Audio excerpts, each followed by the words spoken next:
Hello everyone, and welcome to this new episode of Stamina Radio, episode number 4. This episode is going to be quite special because I managed to have a very special guest for this month's interview. Someone very famous in the community, a person that I have a lot of respect for. So, without further ado, introduce yourself for the people listening. Hey man. Hey man. I am Ian, aka Archive Flax, aka Arkai, aka the Godfather of Stamina. I'm the primary developer for Groove Stats. I stepped the Disbalance and the Pendulum series of SimFile packs, in addition to contributing to most of the Sharpnel Streams iterations, to Scrapyard Kent, and to all of the Trails of Cold Stream packs. I was also a judge for Stamina Showcase 1 and 2, and these days I'm probably best known for running the East Coast Stamina Tournament Series and the associated Stamina RPG events. That's a really impressive dance game resume right there. So, a lot of people have been wondering, what was it like at the beginning? How did you start playing the game? That would have been very late 2006. I got my first soft pad and a copy of the console version of DDR Supernova for Christmas during my senior year of high school. I picked up a copy of In the Groove, the home version, a few months later, probably like first quarter of 2007. So I'm approaching 13 years of dance games at the time of this recording.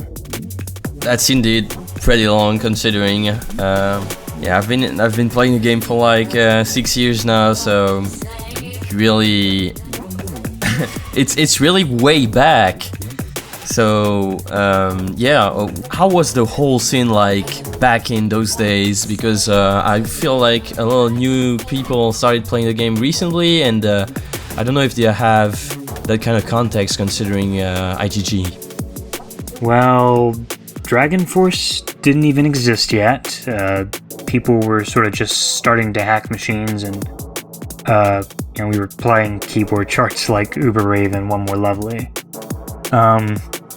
My friend Ozo and I got a Namco Crapo cab, and we played In the Groove on that, and then later bought a pair of Technomotion machines. One of those we set up for ITG. Around that time was when Cosmic Apocalypse came out, and that included a lot of the original Dragon Force charts. And I played the shit out of that pack. There was a lot of resistance to including harder stuff in any meaningful way in the tournaments that I attended, and I was mocked to my face on an occasion or two for not being able to FA the stuff that I was passing. You might be tempted to say that it sounds like things haven't changed much since then as a response to that, but it really has changed, honestly.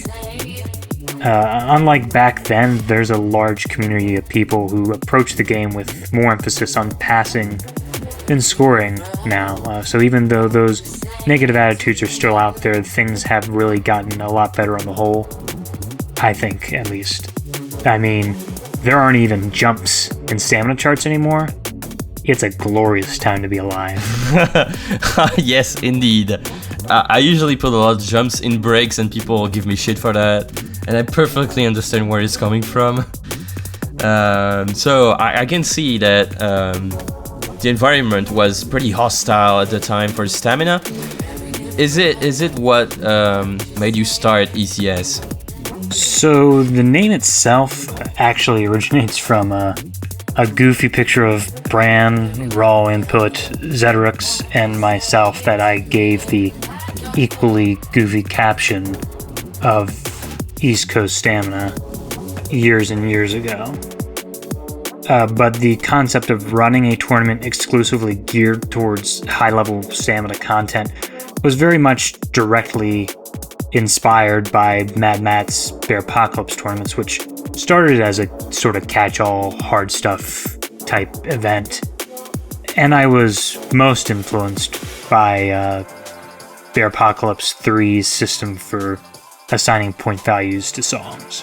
Of course, the original ECS happened not too long after the first Bearpocalypse. It wasn't really until later that the format that is most familiar to everyone became a thing. But at any rate, as ECS gained more traction, Bearpocalypse became less stamina and more foot speed oriented over time. The classic two-portion ECS format, on the other hand, traces its roots back to a 2008 tournament in Calgary, Canada, where the original 14 for Denjin K Megamix was featured alongside a shorter, faster song, which was Paranoia Evil, if anyone cares. But the basic concept of a marathon segment paired with a second segment devoted to stamina that generally was shorter but at higher speeds has been a mainstay of every single one of the ECS tournaments. And that's a big part of why Denjin K has been around in so many of the events. That's why I restepped it for ECS2 and used it as the marathon in that one. Some fun trivia to go along with that as well. There is a person out there in the world who owns a cat whose name is Denjin K Megamix, and it is largely my fault that is a thing, and I have no regrets. Oh, speaking of that, I believe there's tons of other things that were a nickname after ECS. You know, the whole FCS tournament that I did. Tons of other stuff, I guess, are inspired by ECS. Were you expecting that kind of success when starting to do the events? Well, I had no way of knowing how things would go, and I'm kind of shocked that Stamina's gotten as big as it is, but I'd be lying if I said I hadn't taken a lot of deliberate steps to normalize and popularize Stamina. I released Disbalance 3 with the objective of expanding the upper range of Stamina to compete with Footspeed. At the time, the only real Stamina 17 that existed was Superluminal CV, and that one was kind of burst-oriented anyway. It's like a lot of 30 seconds and 24ths and shit. I released Pendulum Act 1 and 2 with full difficulties, like specifically to try to interest a broader range of people in Stamina, and, you know, help them by fleshing out a path of progression that wasn't really there back then, at least for that BPM range. The 0.5 tournaments for ECS were intended to give people fun goals to work on, you know, together with their friends and foster a more tightly knit community on a global level. And of course, the RPG is, among other things, a really powerful tool to gamify Stamina progression. It's not like success was ever assured with all that, but I generally think that if you come into a relatively open space like I did and do the sort of things that I've done, you're gonna see some results. And there are real results that you can see right now. A ton of new people are playing the game and playing Stamina content, and that's great for the game, I think. See all this new blood come in, it's really something. So I actually want to have a trivia moment with you, Ian. Could you tell me and tell us what were your best moments, your best ECS moments? Oh man, there's a lot of those. Mad Matt and I getting food poisoning at ECS4, and both of us like independently giving up meat in whole or in part as a result of that is what comes to mind immediately for me, because it was such a weird experience in its totality. We actually ended up having to go to the hospital on the last day of the event, and I was like having to coordinate things by proxy. It was kind of nuts. But if I was going to go through them like chronologically outside of ECS4, at ECS1, let's see, Steve's car broke down like a day or two before the tournament, so he had to make like all these crazy arrangements for him to like, I don't know, like take a bus or something, and then we had to like have him play at midnight so that he would have time to do both of his sets so that he could still be back up in time to get to work the next day or something. And then his leg cramped up really bad during one more lovely after hours, and he was like screaming, and that was definitely memorable. And then, you know, of course, Captain Black, Richard, winning ECS 1 despite having never passed to 17 before that was cool. ECS 2, Phil and I got to eat some humble pie after Amy beat both of us on Dungeon K. And then there was also the record. Raw Input and Dirk competing for that. I think that was at ECS 2. It was either there or at ECS 2.5 that happened. Those were the last ones that happened at my house. The first public one was at ECS 3, and it was at that one that Acid Girl was a thing. This girl just like walked up next to the pad while I was playing Pendulum Essential Mix Side A, and just like raved for like the entire marathon. I guess people called her Acid Girl because she does acid. I don't know, but that was a memorable experience from 3. I already talked about 4 with the food poisoning. 5, Trevor using the gallon jugs to make the pads more sensitive, a mod that has not been done since then, to my knowledge. But that was pretty funny. Phil, his arrow getting stuck during SRPX and him failing like 10% in, which sucked. But he also warmed up with Speed Disco, which was like, you know, probably the second hardest song in that tournament, and got the world record on it completely cold in his raw output, so that was insane.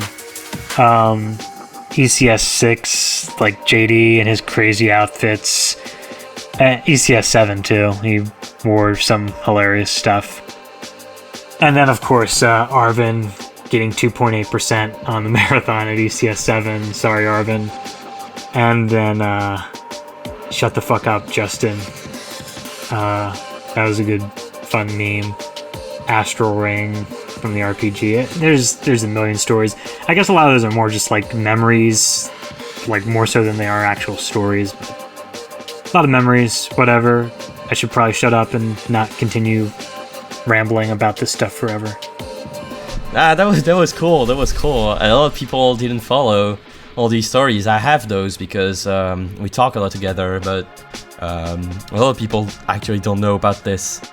There's also tons of other stuff that have been, you know, mentioned behind the scene that are also really funny. But what happened at ECS stays at ECS, I guess. So,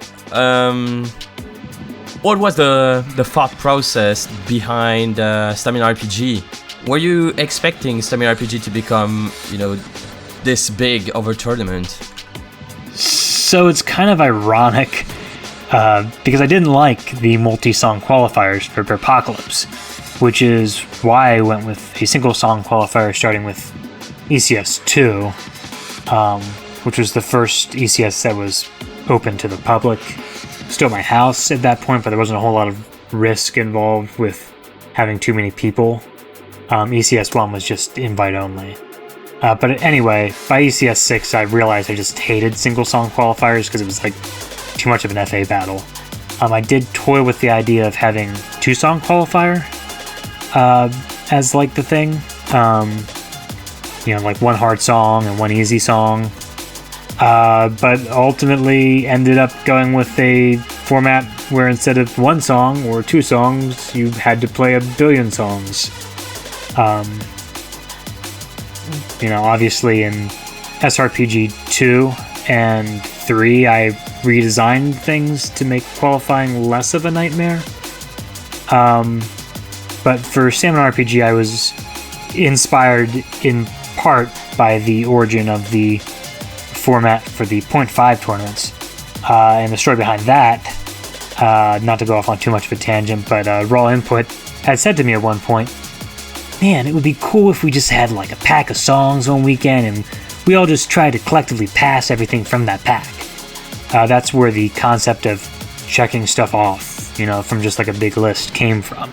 As far as the RPG elements go, well, I'm just like a huge fan of RPGs, and it kind of just occurred to me that, as I was thinking through all that stuff, the song list, checking things off, that if I threw in, the stats and things like that, people might get into that. Unlocks were very much an afterthought, and they were very poorly implemented code-wise in Stamina RPG 1 and 2. But I think they've become a big part of the fun. A lot of speculation and discussion around that. I know some people hate it, but whatever. I think it's cool. I honestly think the concept of that is very cool, and I liked unlocking songs, and I think it was really good. Really enjoyable, having the mechanics of an RPG integrated into a remote event like that. It was very, it's very innovative. I don't think there's lots of tournaments that do that. Yeah, were you expecting, these crazy number of players? Like 350 right now for RPG 2. I definitely was not expecting it to become this big. Like I said, Stamina RPG was just supposed to be like a qualifier originally. I've put progressively more work into it in response to, the response to it. But I'm still caught somewhere between being happy that people like it and feeling embarrassed by the quality of my work, particularly for Stamina RPG 1 and 2. 3 is a bit better. Speaking of that, it seemed like RPG 1 was already such a big thing. How did you manage to make the second one even better? Well, Stamina RPG 1 to Stamina RPG 2 was like maybe a big step up in terms of features, with the quests and relics and stuff getting added. But it still used the same code as a base. For Stamina RPG 3, I did a complete rewrite of the code, which is why it sort of sucks less than Stamina RPG 1 and 2.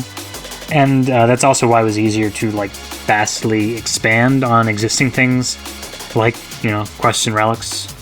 In addition to adding entirely new content like the visual novel and the shop.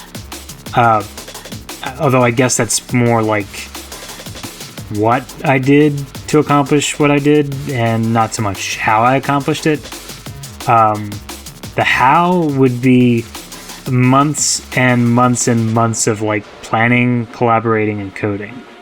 I basically stopped doing anything in my free time except for practicing ITG and working on ECS 7.5 and Stamina RPG 3, starting from January of this year.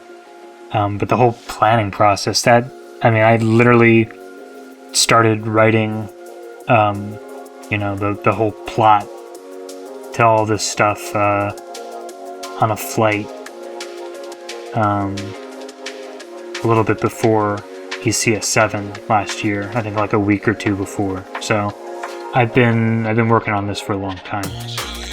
Yeah, I can definitely understand. I've been involved in at least 1 year-long project that was FCS 3, and it kind of feels like an eternity, but when you're done, it's awesome. But how do you keep being motivated to do all that stuff? How do you keep going? Well, it probably sounds a bit sad, but most of my adult life has been devoted to developing stamina as a playstyle in this game, and I'm basically never satisfied with myself or anything I do, for better or worse, so I can never stop thinking about, how I can get better at the game, how I can run better events, how I can bring more people into the community, and so on. And, that sort of ends up being a big part of what motivates me to do the things that I do. Recently, working with other people who are passionate about being involved in my projects has inspired me to take the work even more seriously. So, huge thanks to you and to everyone who's contributed. Like, really, it's pretty incredible for me. Hey, thank you very much. Feels really good to, have these kind of words from you, since you kind of were my mentor from the start. So I still have a question about you being associated to the playstyle and you being, the public figure for stamina. How does it feel to, have become kind of a staple of the whole playstyle? It still feels pretty weird to think about that, I guess. I recently went through a period of feeling like I was awesome, like, yeah, I'm the shit. And, then realized through various experiences that people don't really care that much, and that I'm ultimately still just some, like, weird, awkward dude. And that sucked. But, this is the world that I built for myself and for everyone else, and I'm happy to keep expanding it and exploring it. Yeah, that's a great point. Ultimately I've been feeling kind of the same, because we're basically playing a game that's not very well known in the mainstream culture, so it kind of feels weird to tell you that you can think you're someone to a lot of people, but in terms of actual impact, it's not that great to be, an ITG superstar or whatever. So you built your reputation on, tournament organization and bringing the community together, which means that in terms of charts, you're not the most prolific step artist. Why is that you're not making that many charts? And do you still have some ongoing Simfar-related projects as of this day? Well, I ran down my stepping history a bit earlier, but, I think it's fair to say that my work has been massively impactful over the years. Disbalance 2 and 3 introduced pretty famous charts for a lot of the most iconic songs in Stamina that would later, get used in Pendulum and Sharpnel streams as well. Stuff like Watercolor, Gate Openers, Blue Army, Moon Earth, and Another Planet. My charts for those were relevant for many years. And my style of stepping was a big influence to a lot of the people at the time.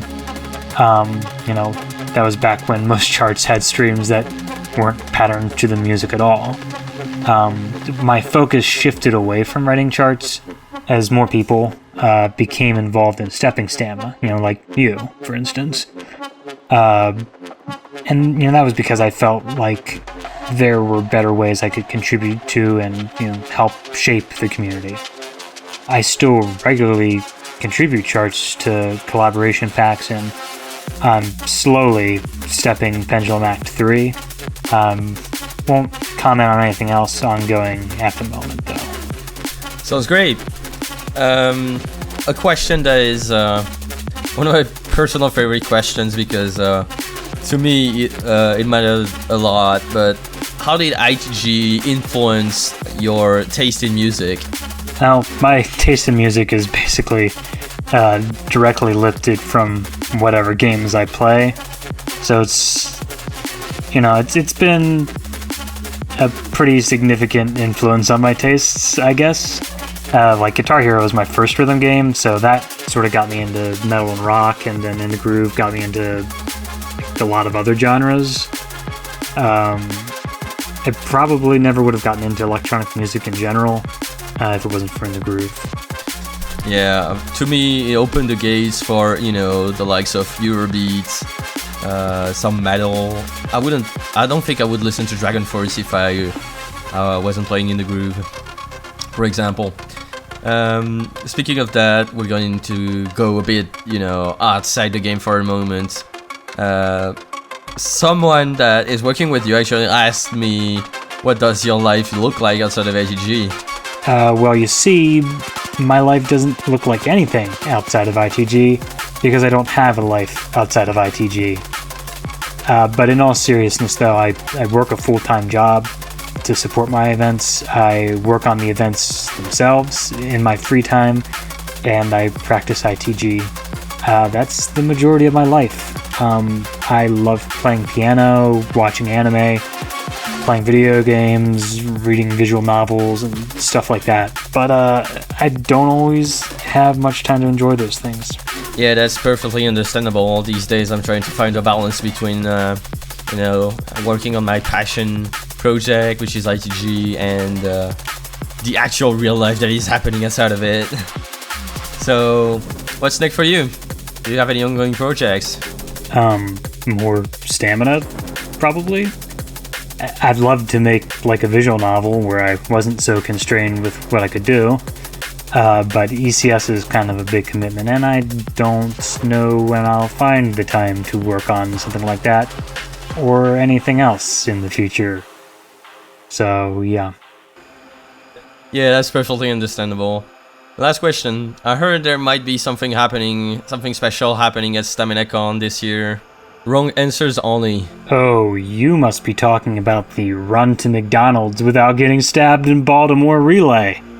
But that's super secret, and we shouldn't be talking about it. I guess.